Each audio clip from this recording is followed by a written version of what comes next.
I said, good morning. Okay, it's time for the message. Hey, I'm giving the message. Oh, you are? Yes, I'm giving the message, not you. Okay, he's giving the message. That's Mr. Frank. No, I'm Daniel. Okay, Daniel, he's going to be giving the message. Okay? Okay. All right, see you guys on Thursday story time. Yay!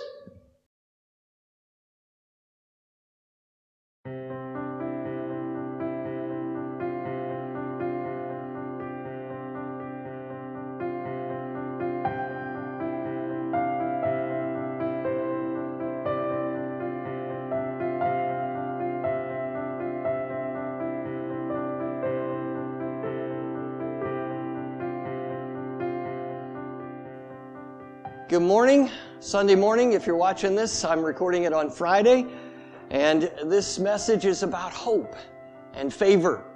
Now, one of the things that we in Scotland love to hope for those of us who live here, is the weather. We love great weather. I don't know about you, but during lockdown, we've had amazing weather.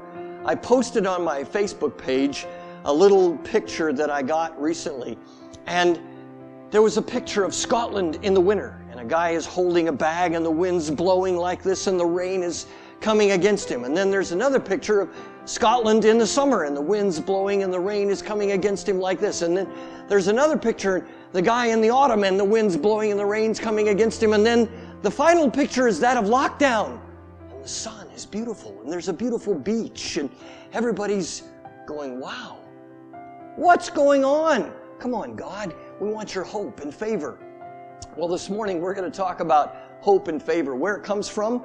And in fact, we're going to look at a character in the scripture who had the hope and the favor of God, yet in the midst of an amazing lockdown for 13 years of his life, he was really not free to do everything that he wanted to do. He was betrayed by his brothers. He was betrayed by his boss's wife. And he was forgotten about after he had helped a prisoner get free after interpreting his dream. Now, you may have an inkling of who this might be. It's Joseph. Now, some of you, when you were young children, you went to Sunday school, or you may have heard the story of Joseph. Joseph, the young man who had the coat of many colors that was given to him by his father, who was very favored by his dad, yet really wasn't liked by his brothers. We're going to look at Joseph's story today. We're going to look at snippets of it, and I want to talk with you about how Joseph found hope and favor, and how did he allow that to be a part of his life, to endure the kind of lockdown that he faced for over 13 years of his life, yet holding on to the promise of God. Let me read to you from Genesis chapter 37, verses 2 through 8. And here's what it says. When Joseph was 17 years old, he often tended to his father's flocks. He worked for his half-brothers, the sons of his father's wife, Bilhah and Zilpah. But Joseph reported to his father some of the bad things his brothers were doing. In other words, Joseph was a snitch. Jacob loved Joseph more than any of his other children because Joseph had been born to him in his old age. So one day, Jacob had a special gift made for Joseph, a beautiful robe. But his brothers hated Joseph because their father loved him more than the rest of them. They couldn't say a kind word about him. One night, Joseph had a dream. And when he told his brothers about it, they hated him more than ever. Listen to this dream, he said. We were out in a field tying up bundles of grain. Suddenly, my bundles stood up and your bundles all gathered around and bowed low before mine. His brothers responded, so you think you will be our king, do you? Do you actually think you will reign over us? And they hated him all the more because of his dreams and the way he talked about them. Now, evidently, Joseph was kind of a proud young man. He had his dad's favor. He had the best robe of anybody in the household. He was favored by his dad. He was loved more by his dad than the other brothers, and yet he was the stepson. Now that's kind of frustrating if you're in that situation and you're one of those brothers. It's interesting because Joseph was able to moderate his own feelings. And I was reading recently from Dr. Mark Brackett, who wrote a book called The Permission to Feel. And he wrote this. He said, according to the 2019 World Happiness Report, that's right, World Happiness Report. I was surprised by that statement as well.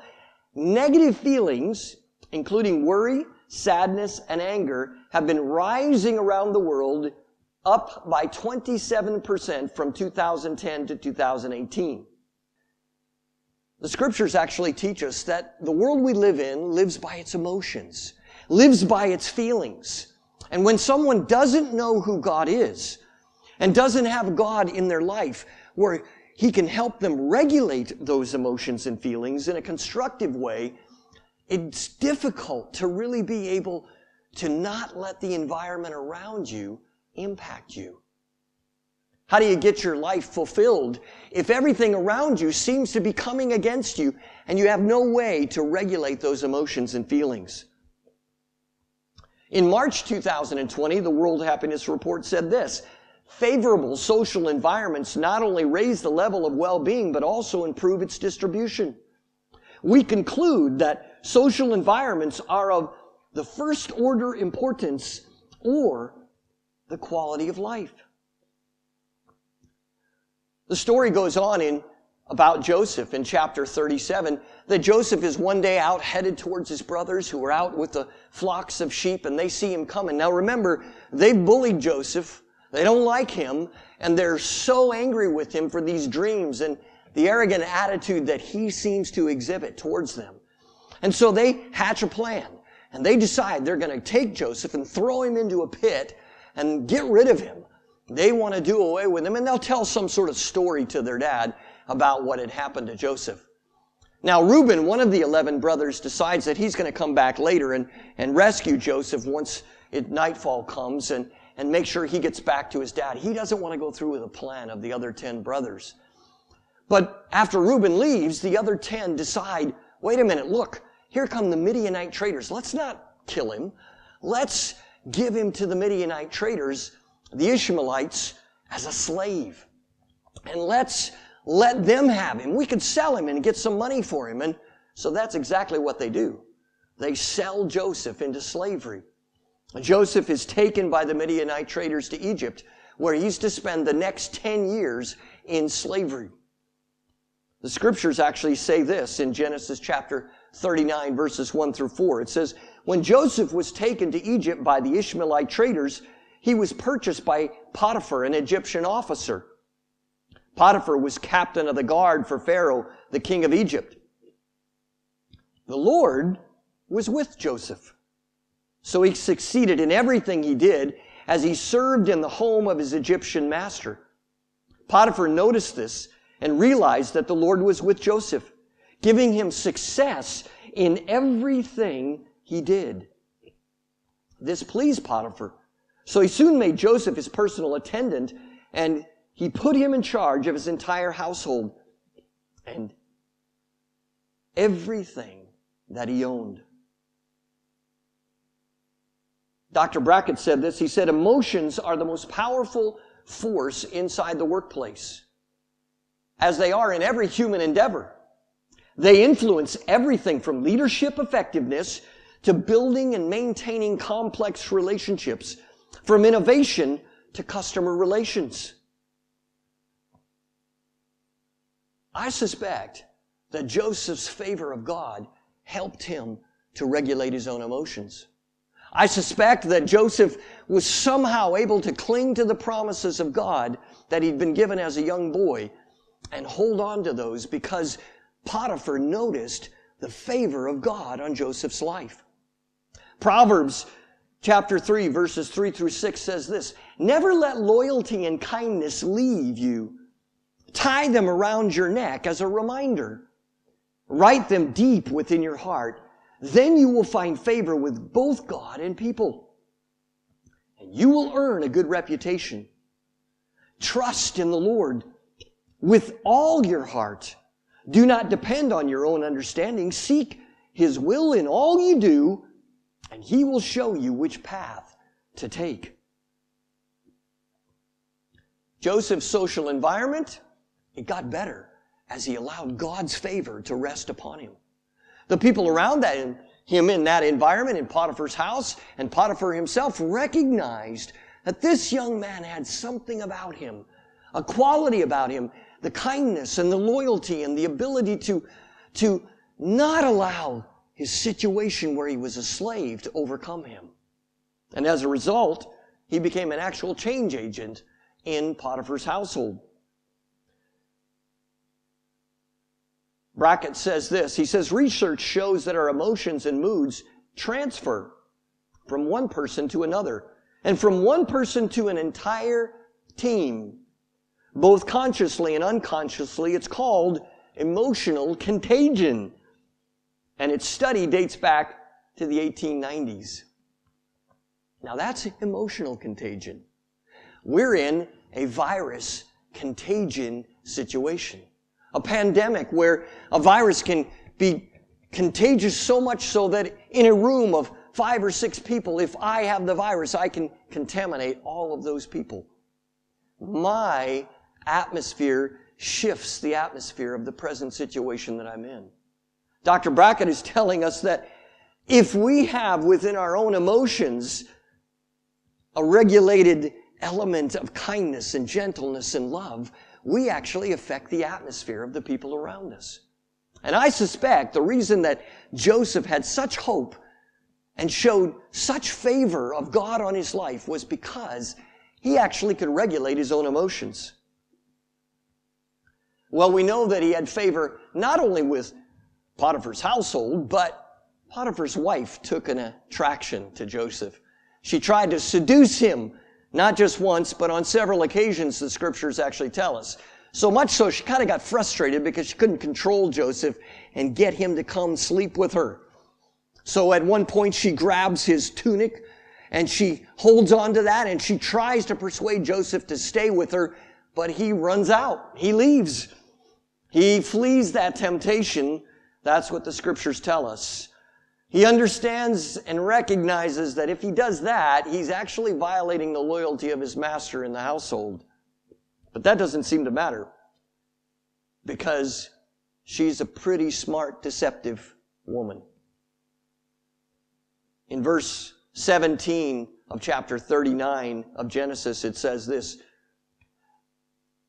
and quoting Potiphar's wife, "That Hebrew slave you brought us came to me to make sport of me. But as soon as I screamed for help, he left his cloak beside me and ran out of the house." Joseph's master took him and put him in prison, the place where the king's prisoners were confined. But while Joseph was there in prison, the Lord was with him again. He showed him kindness and granted him favor in the eyes of the prison warden.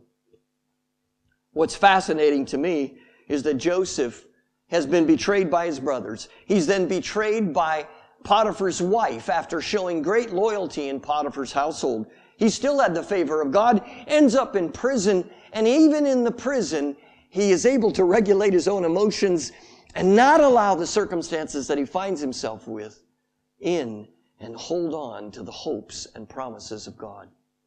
As a result, soon 2 individuals show up in the prison from Pharaoh's court. One is a cupbearer, and the other is the baker, the chief baker. And they have dreams, and they hear that Joseph can interpret dreams. And so Joseph does interpret their dreams. Sure enough, he tells the chief baker that his dream indicates that he's not going to survive and that Pharaoh is going to take his life. The chief cupbearer, on the other hand, his dream tells him that he's going to be set free. And Joseph reminds the chief cupbearer that when he leaves the prison, when he does get set free, when God fulfills his promise, to remember him. Well, the chief cupbearer does get released from prison, does end up back in Pharaoh's court, and he forgets all about Joseph for another 2 years. Joseph doesn't allow bitterness, anger, frustration to enter into his heart. The scriptures say that the Lord granted him favor, and still he was within prison. In the World Happiness Report in March 2020, it says there are 6 factors used to explain happiness, and 4 of these measure the different aspects of the social environment. Having someone to count on, having a sense of freedom to make key life decisions, generosity, and trust. That's fascinating to me because really the scriptures are what Joseph held on to. The scriptures are what Joseph allowed to permeate his soul. More or less, he allowed the promises of God and the dreams that he'd gotten from God to come into his heart.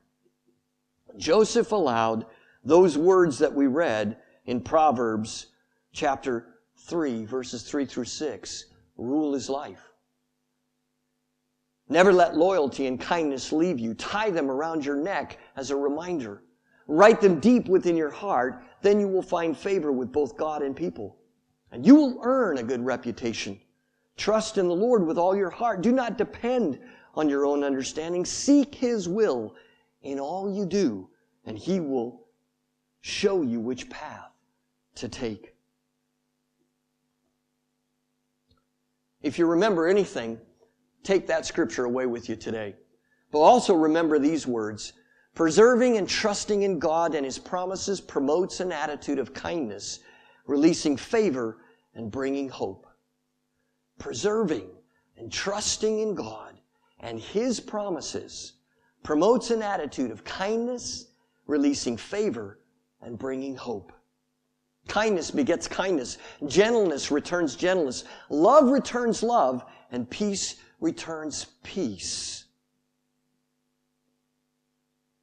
Dr. Brackett said this, what we focus on, where we devote our efforts, what we remember, how we make decisions, our levels of creativity and engagement all depend on our emotional state.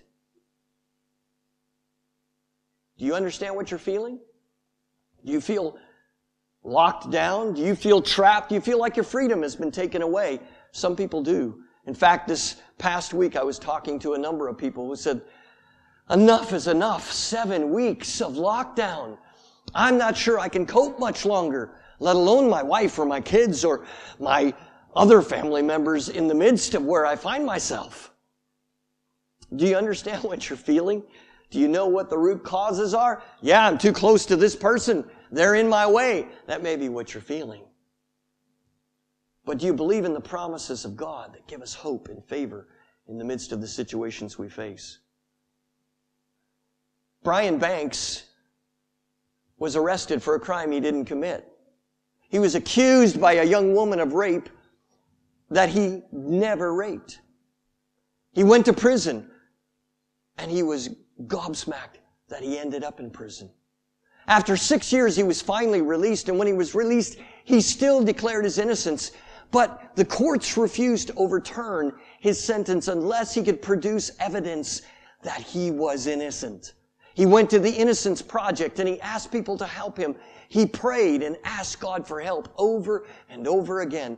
And finally, after a long process, Brian was able to find the evidence and get the woman to recant her testimony. And Brian was able to have his entire conviction overturned. Now, why was that so important to Brian? Because Brian had a dream. Brian wanted to play football in the NFL, the National Football League in America. And when Brian was 16, he was being recruited by some of the greatest colleges in the Western Hemisphere or in the West of the United States. And Brian, when he was released from prison, thought, finally, I can at least try out for the NFL. But he discovered because he had a prison record, he wouldn't be allowed to do so. He couldn't find a job. He couldn't be hired because he had a prison record. Brian felt like he was totally without hope. Yet he continued to cling to the promises of God in his own life. The promise to pursue and forcefully seek his innocence And he was able to convince those in the Innocent Project to fight on his behalf. And sure enough, they got Brian's conviction overturned. Brian's dream to play in the NFL happened when he turned 28 years old, and he was a rookie for the first time. Brian never became bitter. Brian became better. Holding on to the hope and the favor of God, Brian turned his life around, and Brian actually helps others who've been accused of crimes they didn't commit.